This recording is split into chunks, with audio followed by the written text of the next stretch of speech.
F آئی اے نے P T I رہنما فاروق حبیب کو بیرون ملک جانے سے روک دیا۔ فاروق حبیب پی آئی اے کی پرواز پی کے 203 کے ذریعے دبئی جا رہے تھے۔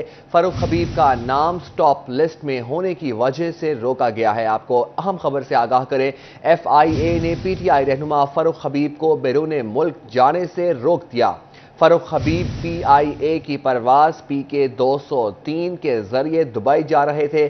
فاروق حبیب کا نام سٹاپ لسٹ میں ہونے کی وجہ سے روکا گیا ہے۔ ایف آئی اے نے پی ٹی آئی کے رہنما فاروق حبیب کو بیرون ملک جانے سے روک دیا۔ فاروق حبیب پی آئی اے کی پرواز پی کے 203 کے ذریعے دبئی جا رہے تھے۔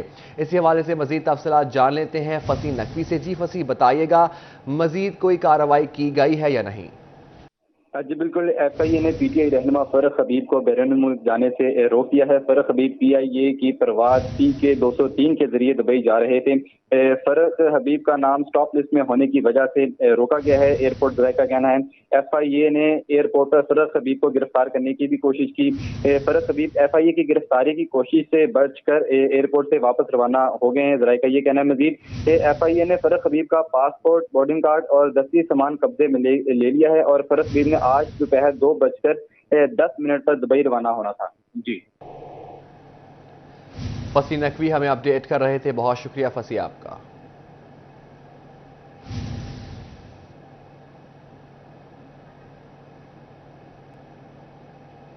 آپ کو اہم خبر سے آگاہ کر رہے ہیں، ایف آئی اے نے پی ٹی آئی رہنما فاروق حبیب کو بیرون ملک جانے سے روک دیا۔ فاروق حبیب پی آئی اے کی پرواز پی کے 203 کے ذریعے دبئی جا رہے تھے۔ فاروق حبیب کا نام سٹاپ لسٹ میں ہونے کی وجہ سے روکا گیا ہے۔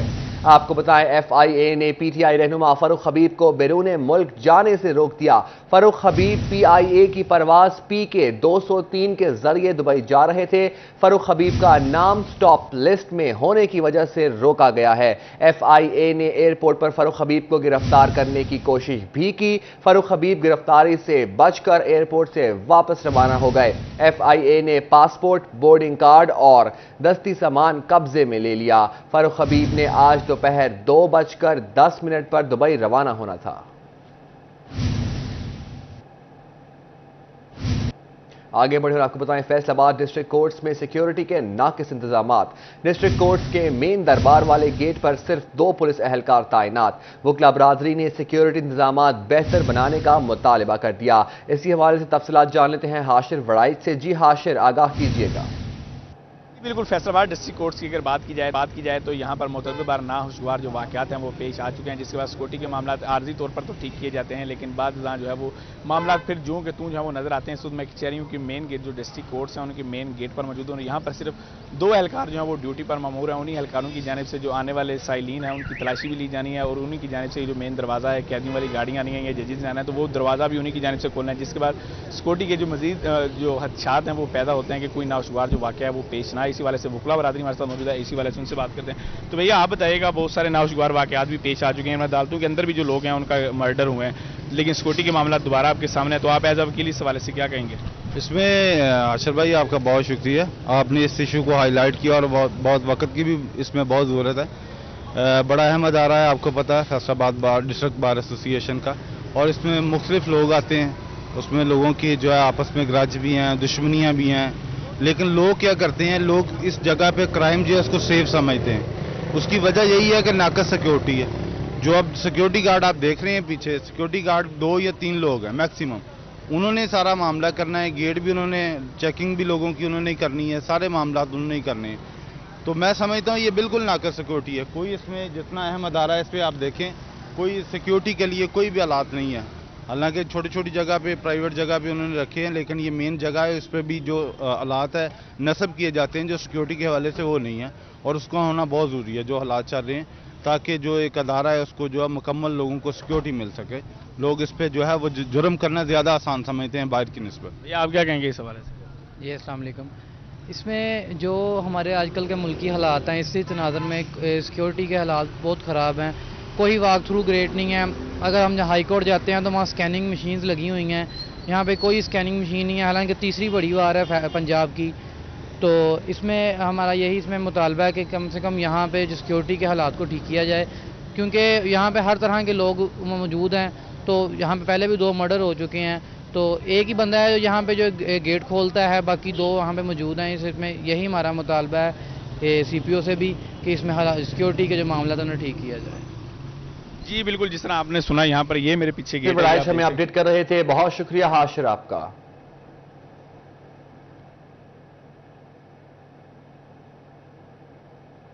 آر پی او ڈاکٹر محمد عابد خان کا سی پی او سعید علی ناصر رضوی کے ہمراہ الائڈ اسپتال فیصل آباد کا دورہ. زخمی ہونے والے اے ایس آئی کی عیادت کی. اسپتال میں پولیس چوکی بنوانے کا فیصلہ کیا. مزید جان لیتے ہیں عزادار حسین سے. جی عزادار بتائیے گا.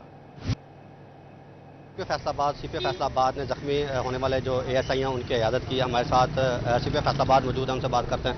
سر کیا کہیں گے, کیسی حالت ہے اے ایس آئی کی؟ بسم اللہ الرحمن الرحیم. تھینک یو ویری مچ بھائی. پہلے تو اللہ تعالیٰ کا بہت بہت کرم ہے, شکر ہے کہ جو ہمارا اے ایس آئی ہے اس کی طبیعت بالکل ٹھیک ہے جی.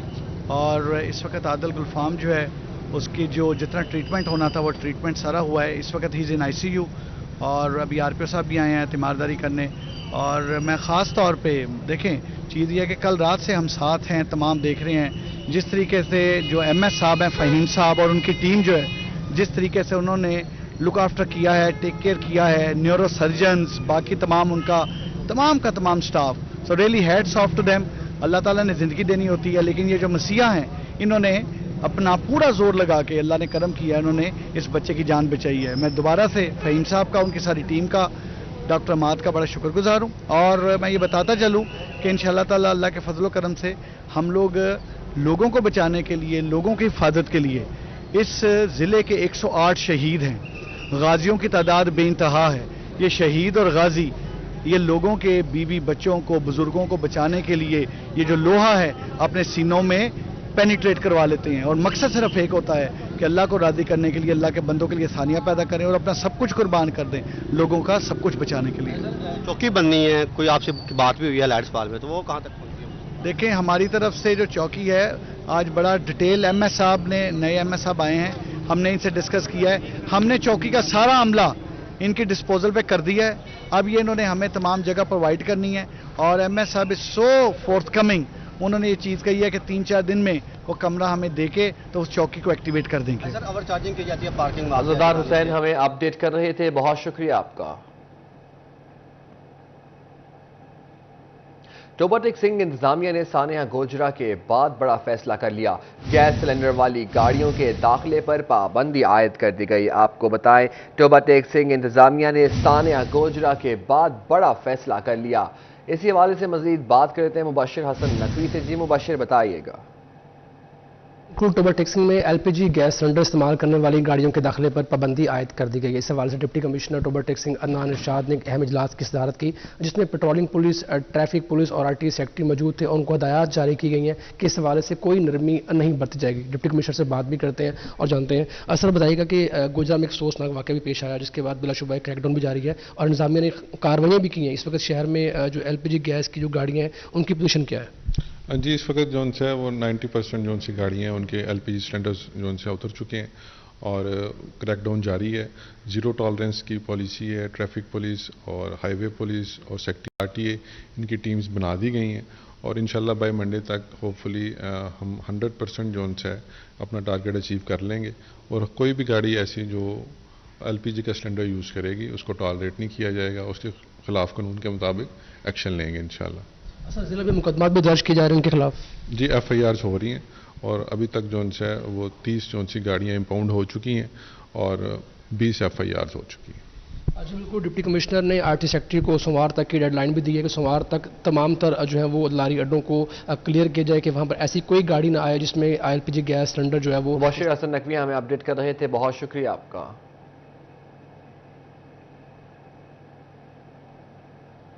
جنگ کے جنرل بس سٹینڈ کا پی سی 1 تیاری کے مرحلے میں. لاری اڈے کے انوائرمنٹل اینڈ سوشل اپروول کے لیے ورلڈ بینک کی ٹیم لاری اڈا پہنچ گئی. تعمیراتی کام کے لیے پہلوؤں کا جائزہ لیا گیا. آپ کو بتائیں جنگ کے جنرل بس سٹینڈ کا PC1 تیاری کے مرحلے میں لاری اڈے کی انوائرمنٹل اینڈ سوشل اپروول کے لیے ورلڈ بینک کی ٹیم لاری اڈا پہنچ گئی۔ تعمیراتی کام کے لیے پہلوؤں کا جائزہ بھی لیا گیا۔ اسی پر بات کرتے ہیں بیورو چیف جنگ محمد رمضان مرزا سے۔ جی رمضان، آگاہ کریں تفصیلات سے۔ جی بالکل، پچھلے 40 سالوں میں پہلی بار ایسا ہوا ہے کہ جھنگ کے لاری اڈے کو بھی ڈیولپ کرنے کے حوالے سے جو ہے وہ اقدامات اٹھائے جا رہے ہیں۔ یقیناً اس میں نگراں وزیر اعلیٰ سمیت جو MD PM DFC ہیں ان کی اس میں بڑی کاوش ہے، اور اس کے ساتھ ساتھ DC جھنگ جو ہیں ان کی جانب سے بھی جو ہیں وہ کاوشیں ہیں۔ یہی وجہ ہے کہ ورلڈ بینک کی ٹیمیں جو ہیں وہ متحرک ہیں، اور اس حوالے سے PCP پروگرام کے تحت جھنگ میں جو سیوریج کے مسائل ہیں ان کو حل کرنے کے لیے اقدامات اٹھائے جا رہے ہیں۔ تو اس کے ساتھ ساتھ سڑکوں کی ڈیولپمنٹ اور جو ٹف ٹائل کی ضرورت ہے، گرین بیلٹس کی ضرورت ہے، پارکس کو ڈیولپ کرنے کی ضرورت ہے، اور ان تمام منصوبوں کے اوپر جو ہے وہ کام جاری ہے۔ اسی حوالے سے ورلڈ بینک کی ٹیم اس وقت لاری اڈا جھنگ میں موجود ہے، اور ہمارے ساتھ اس وقت سینئر پروگرام آفیسر موجود ہیں۔ اشرف صاحب، بہت شکریہ آپ نے وقت دیا۔ اچھا، یہ بتائیے گا جھنگ میں کس کس قسم کے پروجیکٹس جو ہیں جن کے اوپر کام شروع ہونے والا ہے؟ جھنگ میں جی پنجاب سٹی پروگرام کے تحت تقریباً 4.25 ارب روپیہ ٹرانسفر ہو جائے گا۔ اس میں تقریباً 2-2.25 ارب روپیہ ٹرانسفر ہو چکا ہے ان کے اکاؤنٹ میں، اور 1600-1700 ملین اور جو ہے وہ فردر جون میں اور جون کے بعد ٹرانسفر ہوگا۔ اس میں مختلف قسم کے پروجیکٹ شامل ہیں۔ بیسیکلی جھنگ کا جو ہے تقریباً 6-6.5 لاکھ کی آبادی ہے، اور انفارچونیٹلی یہاں پہ سہولیات کا فقدان ہے، اور خاص کر اس میں سیوریج سسٹم کی اتنی بڑی پرابلم ہے کہ مجھے یہ بتایا گیا ہے کہ یہاں 4 مسجدیں بند ہو چکی ہیں فلڈ واٹر جو ہے ویسٹ واٹر کی وجہ سے۔ تو اس میں سب سے بڑا منصوبہ جو ہے اس میں وہ سیوریج سسٹم ہے۔ اس کا تقریباً 2.5 ارب کے قریب اس میں خرچہ آئے گا۔ اس میں 4-5 حصے ہیں اس کے۔ ایک تو یہ ہے کہ جو آپ کا پہلا خراب ہے سسٹم، اس کو پہلے ٹھیک کیا جائے گا، جس میں پمپس ہیں، جس میں سیور خراب ہو چکے ہیں، سیور چوک ہو چکے ہیں، ان کی صفائی کی جائے گی۔ کچھ لائنیں خراب ہیں، ان کو ریپلیس کیا جائے گا۔ تو وہ جو سسٹم ہے ایک تو یہ شامل ہے اس میں، یہ تقریباً 24-25 کروڑ کا یہ اس میں شامل ہے۔ اس کے بعد نیا سسٹم جو لگے گا وہ جو فاروق آباد والا سسٹم ہے سارے کا سارا، اور اوپر کھوکھرا والا سسٹم جو ہے، اس سارے کو ہم کمبائن کر کے جتنے مسئلے وہاں پہ ہیں ان کو ٹیکل کر کے ایک نیا ڈسپوزل ورکس یہاں بنایا جا رہا ہے، اور وہاں سے پانی جو ہے پمپ کر کے ٹریٹمنٹ پلانٹ لگایا جائے گا، جہاں یہ پانی صاف ہوگا، اور یہ گندا پانی جو ہے یہ صاف ہونے کے بعد وہاں کے جو فصلیں ہیں ان کو دیا جا سکے گا۔ بند کے ساتھ ساتھ بہت سارے ڈسپوزلز بھی ہیں میونسپل کمیٹی کے، ان کی ریہیبلیٹیشن کے لیے کیا اقدامات؟ جی ان کی سابقی ریہیبلیٹیشن شامل ہے جی۔ اس میں پمپس جو ہیں جو خراب ہیں پرانے ان کو ریپیئر کرنا، اور کچھ ایسے پمپس ہیں جو 20-25 سال سے چل رہے ہیں، مزید ریپیئر کے قابل نہیں ہے، وہ ان کو بھی ریپلیس کر رہے ہیں نئے پمپ۔ کہ پارکس کی ڈیولپمنٹ اور گرین بیلٹس کی ڈیولپمنٹ کے حوالے سے اور جو ٹف ٹائل کا ہے وہ کب تک شروع ہونے والا منصوبہ؟ ٹف ٹائل اور پارکس کی ڈیولپمنٹ اور گرین بیلٹ کی ڈیولپمنٹ اس کا اپروول ہو چکی ہے، اور اس کے ٹینڈر بھی اخبار میں جا چکے ہیں۔ اچھا، یہ بتائیے گا لاری اڈے میں ہم موجود ہیں، آپ نے دورہ بھی کیا ہے، کیا توقع کی جا رہی ہے یہاں پہ؟ کون کون سے کمپوننٹ جو ہیں وہ آپ دے رہے ہیں، اور اس کے اوپر آن گراؤنڈ کام کب تک شروع ہونے کی توقع ہے؟ لاری اڈا کو جی ہم اسٹیٹ آف دی آرٹ لاری اڈا ڈیولپ کرنے کی کوشش کر رہے ہیں۔ آف کورس چونکہ پیسے تھوڑے ہیں اور جنگ کے مسائل بہت زیادہ ہیں، اس کو ہم شاید 2 فیزوں میں ڈیولپ کریں گے۔ اس میں یہ ہے کہ یہاں ایک تو پورا جتنا اڈا ہے اس کی سڑکیں ساری کی ساری نئی بنیں گی، پورا علاقہ جتنا ہے اس میں ٹف ٹائل لگے گی۔ اس کے علاوہ یہ جو ایک بڑی ٹرمینل بلڈنگ شامل ہے اس میں، جہاں پہ ویٹنگ ہال ہے، جہاں پہ جتنے یہ باہر ٹکٹنگ بوتھ بنے ہوئے ہیں وہ سارے اس کے اندر شفٹ ہو جائیں گے۔ اس کے اندر بہت کچھ ہے۔ ہمارے ساتھ senior programme officer Mrs Rizwana بھی ہیں۔ میڈم یہ بتائیے گا اس کا سوشل اور انوائرمنٹل امپیکٹ کیا ہوگا اس سارے منصوبے کا، اور آپ نے یہاں پہ آ کے لوگوں کے انٹرویوز بھی کیے، کیا امپیکٹ دیکھ رہی ہیں؟ جی اس میں ایسا ہے کہ سب سے بڑا جو امپیکٹ اس میں ہمارا منصوبہ پنجاب سٹیز پروگرام کے تحت چل رہا ہے وہ ہے اس میں ویسٹ واٹر ٹریٹمنٹ پلانٹ کا۔ تو ویسٹ واٹر ٹریٹمنٹ پلانٹ جو یہاں پہ پہلی دفعہ جھنگ میں جو ہے ایک بہت بڑا یہ منصوبہ ہم شروع کرنے کے لیے جا رہے ہیں، اس کا سب سے بڑا جو انوائرمنٹ کا امپیکٹ ہوگا وہ یہ ہے کہ اس سے پہلے جو سیوریج کا گندا پانی ہے وہ ڈائریکٹ جو ہے یا تو فصلوں کو لگایا جا رہا ہوتا تھا، جس کی وجہ سے انسانی صحت پہ بہت برے اثرات مرتب ہوتے ہیں۔